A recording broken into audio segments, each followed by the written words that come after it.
Hello student, स्वागत है आप सबका संस्कार इंग्लिश वर्ड चैनल में।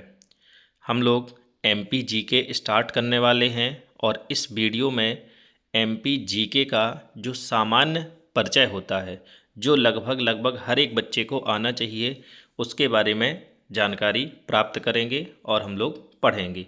तो स्टार्ट करते हैं। सबसे पहले मध्य प्रदेश की स्थापना कब हुई? तो मध्य प्रदेश की स्थापना हुई थी 1956 मतलब 1956 में। मध्य प्रदेश का विभाजन कब हुआ? तो मध्य प्रदेश का विभाजन हुआ था 1 नवंबर 2000 को। 1 नवंबर 2000 से पहले मध्य प्रदेश और छत्तीसगढ़ राज्य दोनों एक थे। छत्तीसगढ़ मध्य प्रदेश के अंदर था और इसको केवल मध्य प्रदेश के नाम से जाना जाता था।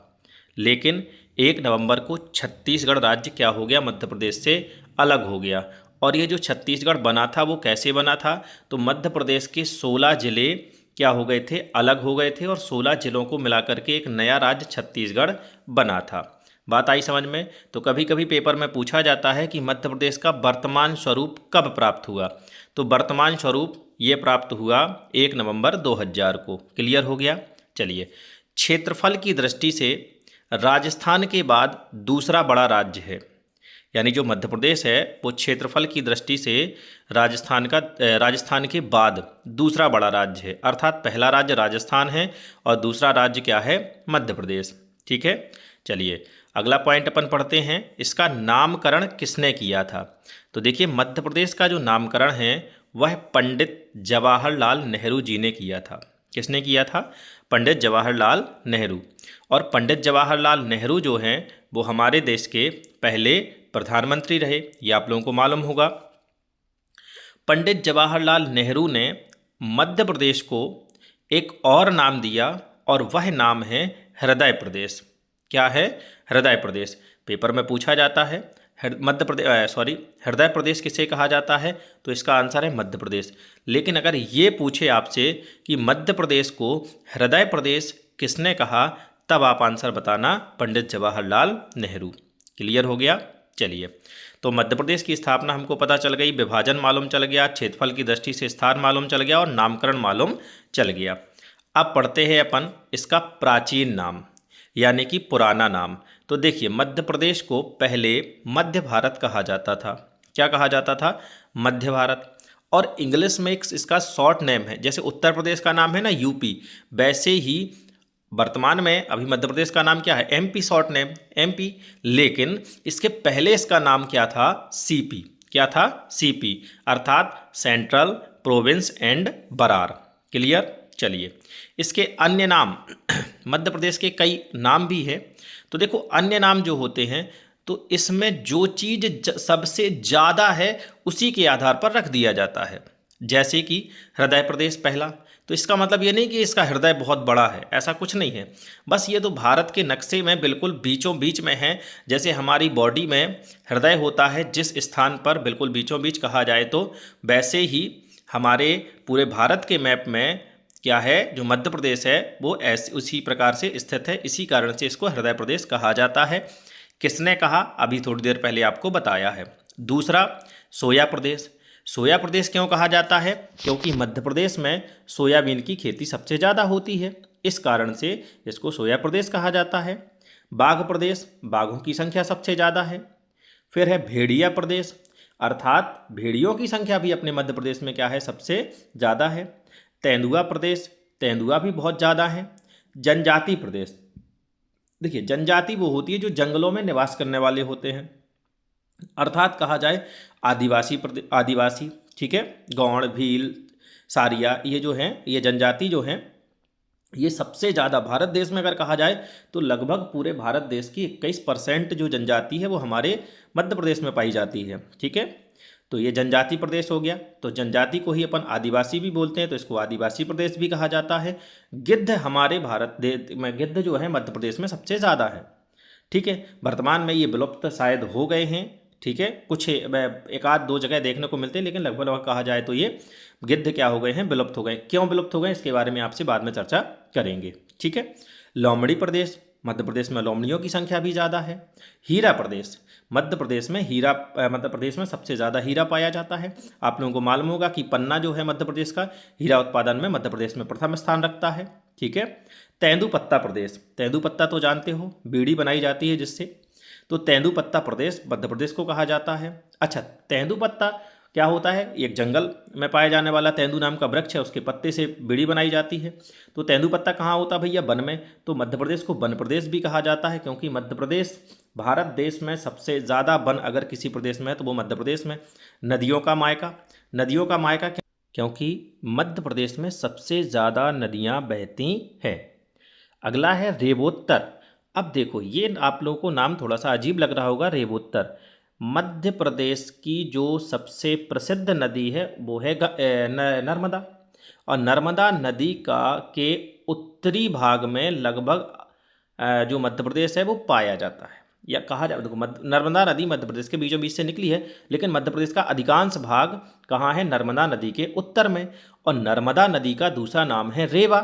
तो रेवा के उत्तर में मध्य प्रदेश का अधिकांश भाग है। तो इस कारण से मध्य प्रदेश का अन्य नाम रेवोत्तर है। बात आई समझ में कि नहीं आई?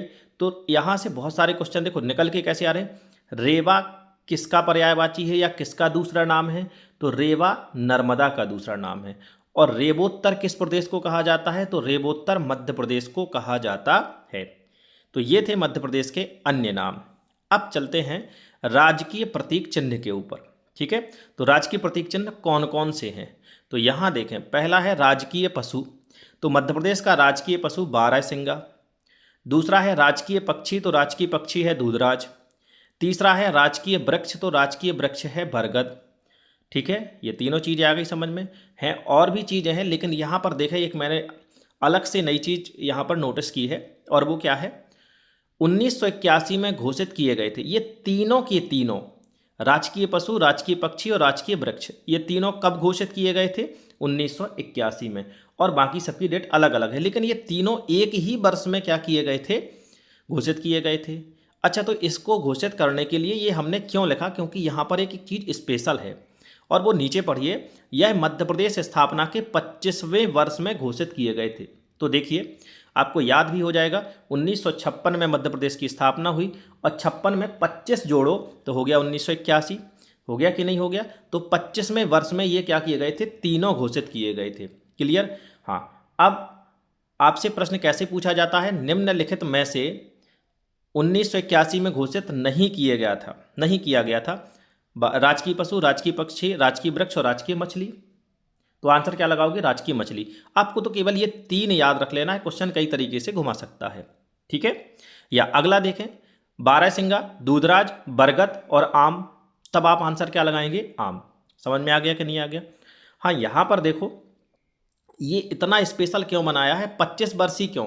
देखिए क्या होता है, जब किसी चीज़ के 25 वर्ष हो जाते हैं तो 25 वर्ष की उपलक्ष्य में जो पर्व मनाया जाता है या जो सेलिब्रेशन किया जाता है उसको सिल्वर जुबली कहा जाता है, और हिंदी में इसको रजत जयंती कहा जाता है।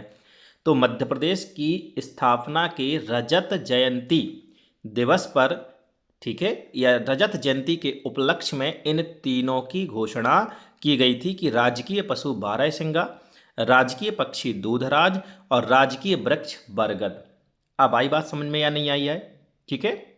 तो जब 25वां वर्ष था तो 25वें वर्ष में क्या मनाया जा रहा था? रजत जयंती इसकी मनाई जा रही थी। किसकी? मध्य प्रदेश स्थापना का रजत दिवस मनाया जाता था। क्या मनाया जा रहा था? रजत दिवस। तो उसी के उपलक्ष्य में इन तीनों को क्या कर दिया गया था भाई? घोषित कर दिया था कि ये मध्य प्रदेश के राजकीय पशु, पक्षी और वृक्ष हैं। क्लियर? चलिए, राजकीय फल आम है।